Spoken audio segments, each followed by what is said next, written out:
Mogadiscio, le siège d'un hôtel du nord de la capitale somalienne Mogadiscio par un commando Chebab a pris fin dans la nuit de samedi 28 à dimanche 29 octobre. Le bilan de cette attaque, qui avait commencé par une double explosion, et d'au moins 27 morts, a appris l'AFP de sources sécuritaires.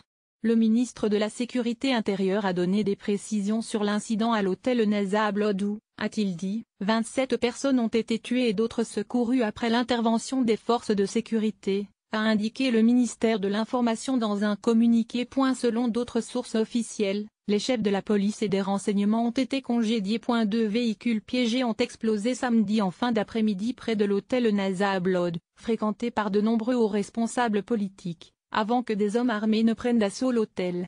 Les forces de sécurité ont secouru un certain nombre de personnes depuis hier samedi, a précisé le porte-parole. Plusieurs responsables gouvernementaux, dont des ministres, sont parmi les personnes secourues. Les militants islamistes Chebab, affiliés à Al-Qaïda, ont revendiqué cette attaque, selon un site pro-Chebab, citant Radio Andalou, la station des Chebab. Le président somalien, Mohamed Abdullahi Mohamed, dit Farmajo, a condamné cette attaque. De telles atrocités ne nous dissuaderont jamais, ni ne nous décourageront de combattre les terroristes, a-t-il déclaré dans un communiqué. Au moins 358 morts dans un attentat il y a 2 semaines et cette attaque est survenue exactement 2 semaines après l'attentat au camion piégé mené le 14 octobre dans le centre de Mogadiscio, le plus meurtrier de l'histoire de la Somalie, qui avait fait au moins 358 morts et 228 blessés. Cet attentat n'avait pas été revendiqué.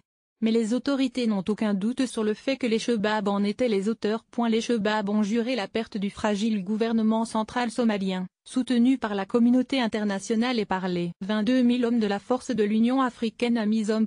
Ils ont été chassés de Mogadiscio en août 2011 et ont ensuite perdu l'essentiel de leurs bastions.